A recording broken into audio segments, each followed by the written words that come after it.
What's up, guys? The attendance tonight was 15,960. The gate was 2.47 million.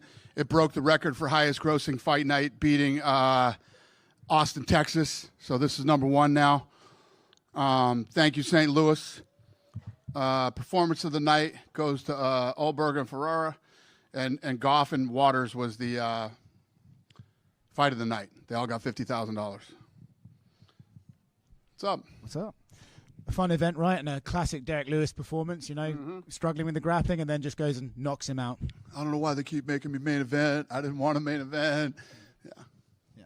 He's a fun guy, though, right? He's someone you can just bring to any market in the country and just have him main event and be a star to bring people. Yeah, he's a fun, exciting heavyweight who knocks people out, and he's funny.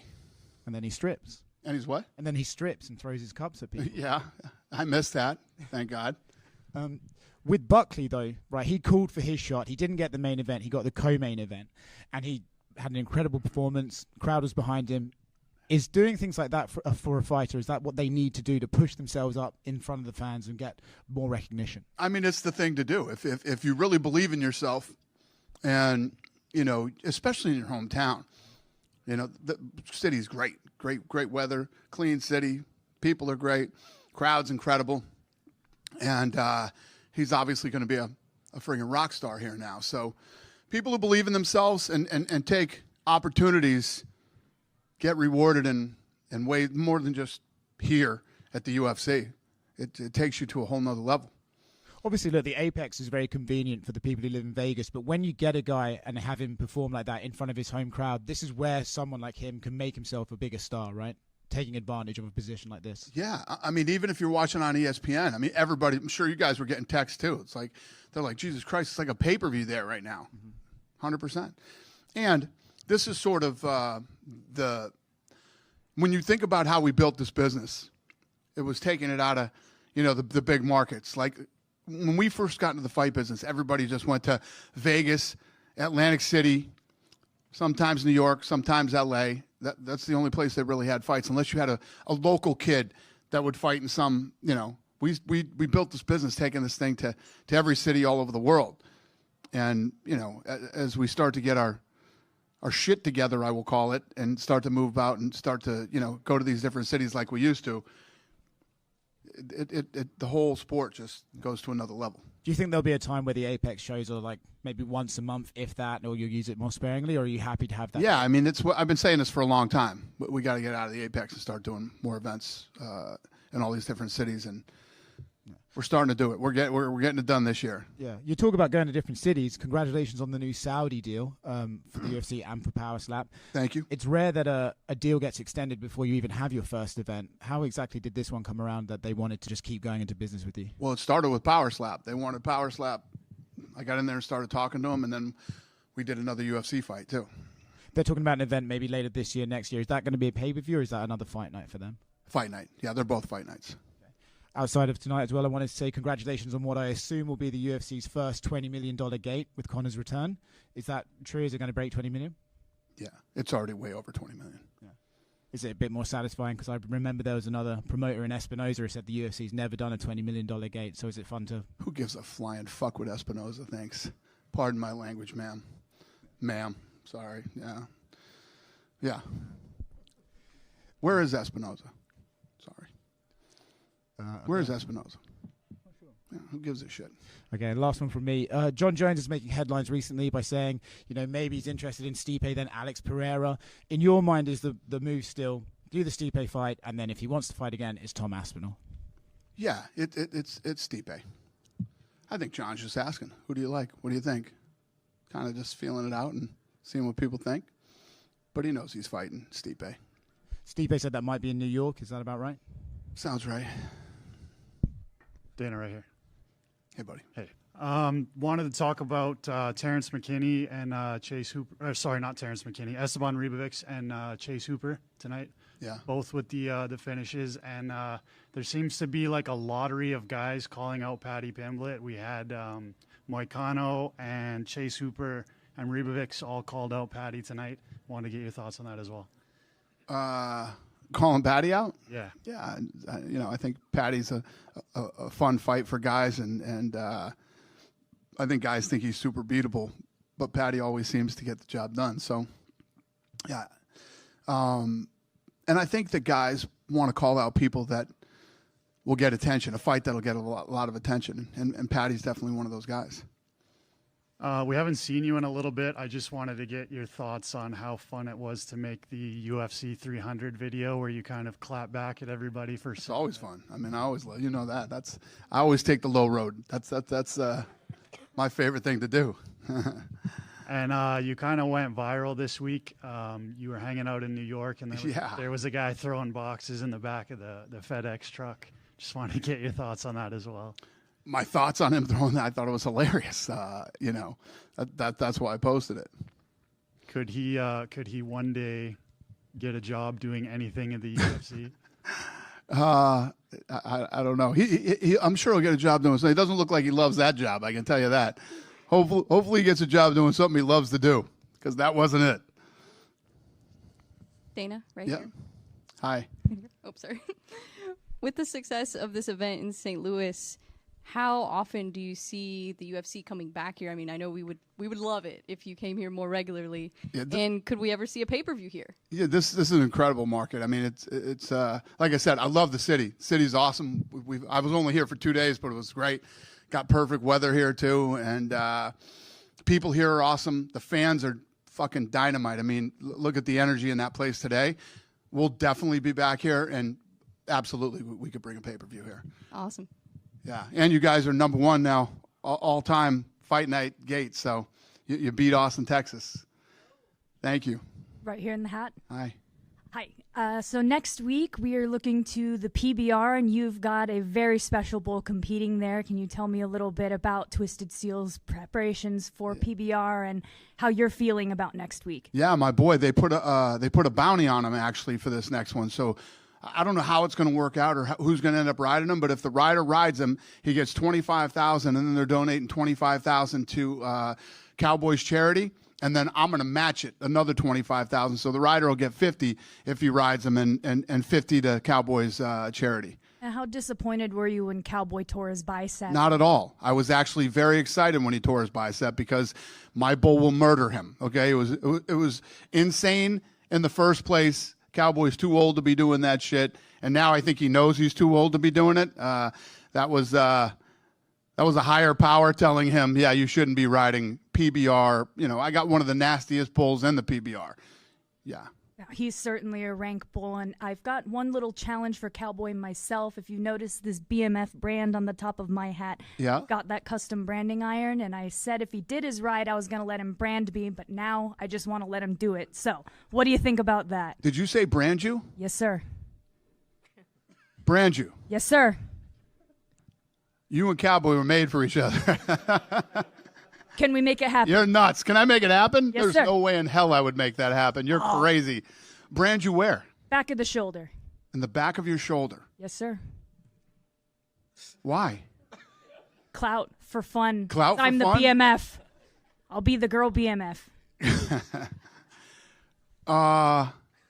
Yeah, I can't make that happen. You look like a really sweet lady. The last thing you need to do is get branded. Have you ever been branded before?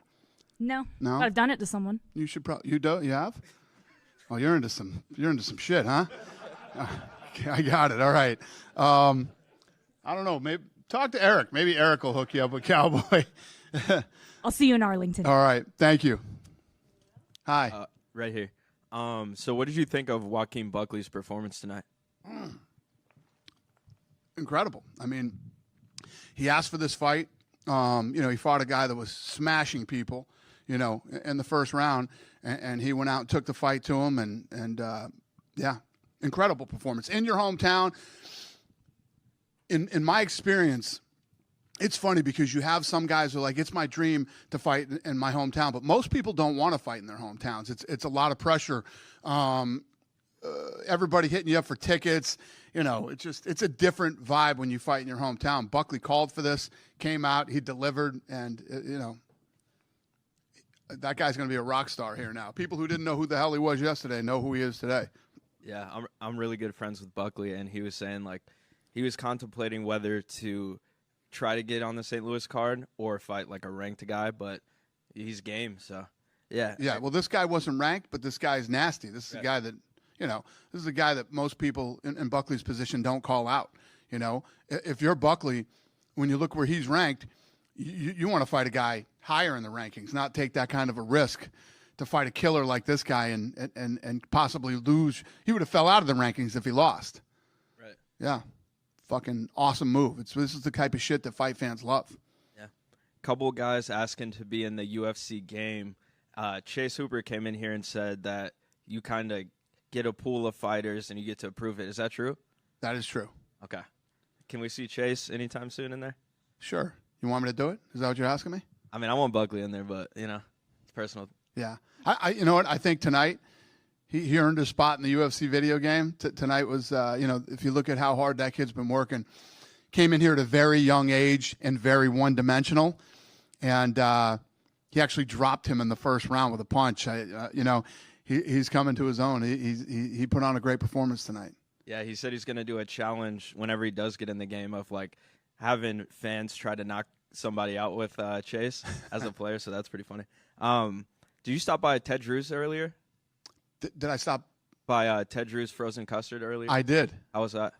It was good. It was very good. All right, and then so Buckley did say that he called out McGregor. Any chance of that in the future? What do you think? No. Okay. Thank you. Thank you.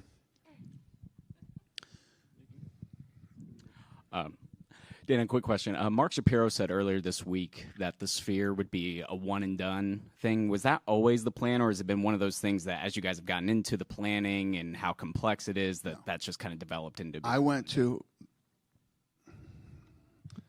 figure out how to tell you this without bumming people out, but I went to U2 at the Sphere. Halfway through the show, I was like, I got to fucking do this.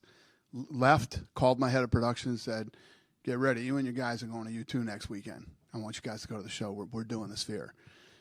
And the timing worked out perfectly because I ended up in a beef with the guys we're with now.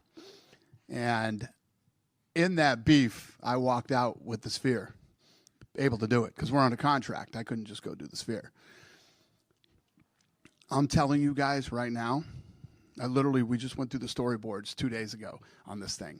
This is going to be the sickest live event in combat sports that anybody has ever seen, and it will never be done again. This will be a one and done, just because I want to do it. And everybody, when I said I wanted to do this, was like, how are you going to do a fight in there? It's too hard. It's too this, too that, and that's the kind of stuff I love. We've already spent a shitload of money on this thing. Nobody will ever be able to pull this off again because nobody would spend the money to do it. Nobody's going to spend the money to do what I'm doing over there right now. And as it gets closer, I'll lay this thing out for you guys. I'm telling you, this is going to be so badass. I'm super excited about it. Let me put it to you this way. When we were going through the storyboards, I was getting fucking goosebumps. All right? Imagine when it's actually happening. And wait till you see the people that I brought together to pull this thing off. And as we get closer, I'll let you guys know. But, yeah, this is going to be something special. Sounds good. Another question. As Power Slap starts getting legalized in more states, and I know you're wanting to travel with Power Slap, yep.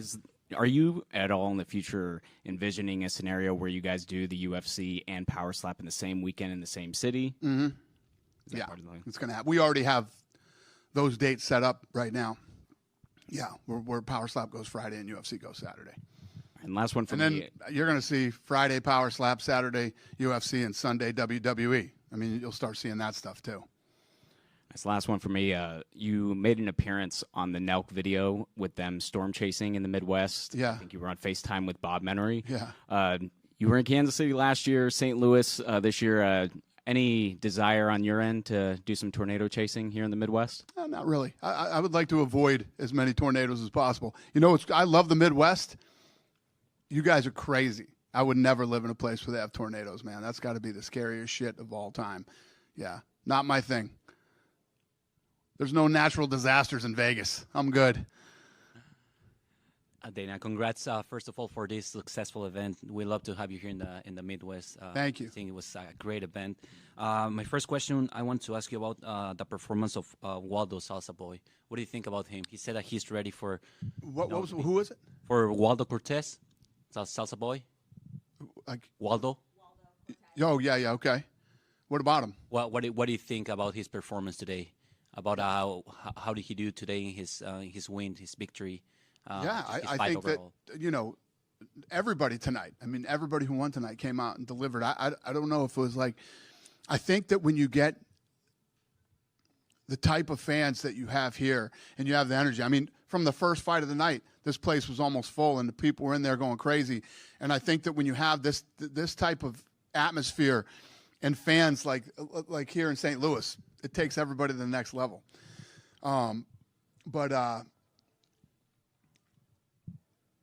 Except that fight. I was thinking, how do I say this? It takes everybody to another level except that fight. Well, yeah. My next he won. Yeah. He won. That's true. But if you had to pick all the fights on the card, and that one opened the show. You opened the show heading into the, we're live on ESPN. You're opening the show. It's your time to shine and show everybody who you are. And that's your performance? Yeah.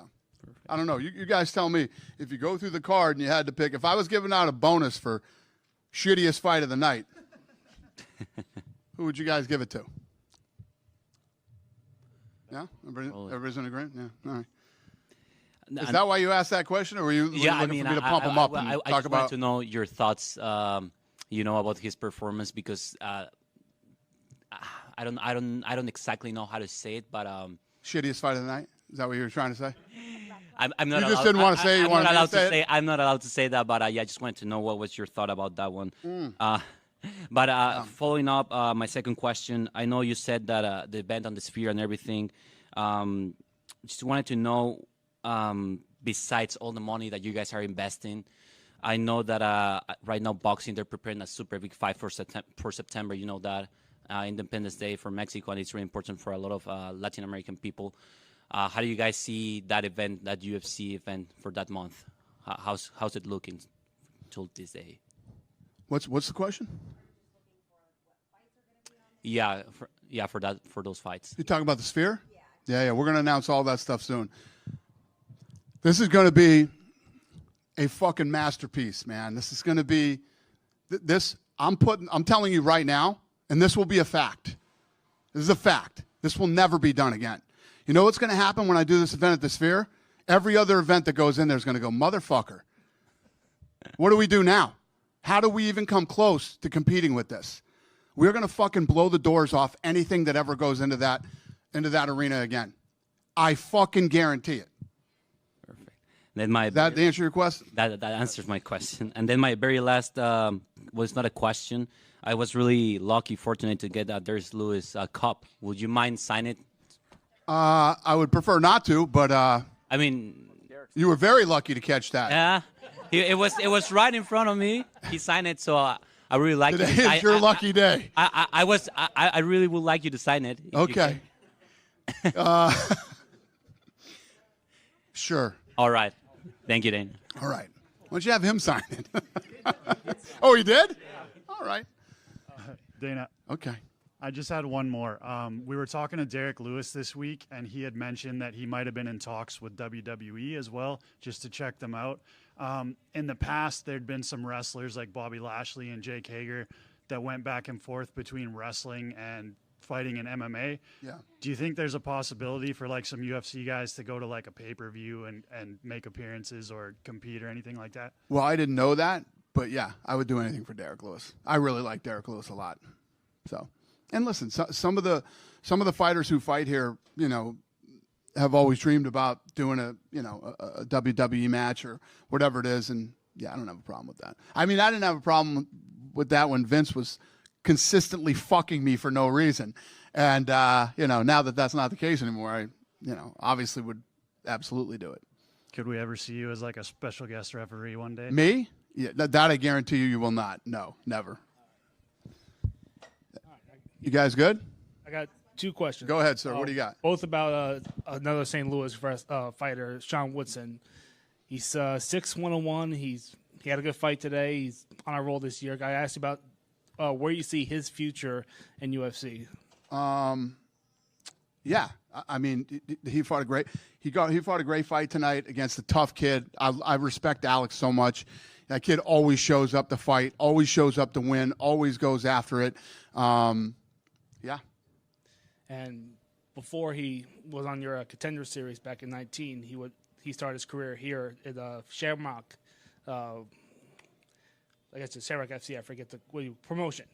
So do you see him as like an example of the potential of fighters coming from like these local promotions who could potentially be like future UFC fighters or future pros in other ways? Yeah, well, that's how it works. I mean, if you look at the Contender Series, which starts soon, and I can't wait, it's the best that's out there that is not signed by the UFC. And these guys come in and they have one chance to show me who they are and what they got. And it's what makes the Contender Series literally the best show on TV as far as combat sports goes. I mean, when we're in Vegas and the Contender Series starts, we can't wait to go to go there on Tuesday nights, man. It's literally the best. And some of you media that cover it live in Vegas, it's unbelievable. It's one of my favorite things to do. I love it. But yeah, these local promotions is where we get all the talent. They're key to the growth of the sport. Thank you. Yep. Have a great night. Thank you, St. Louis.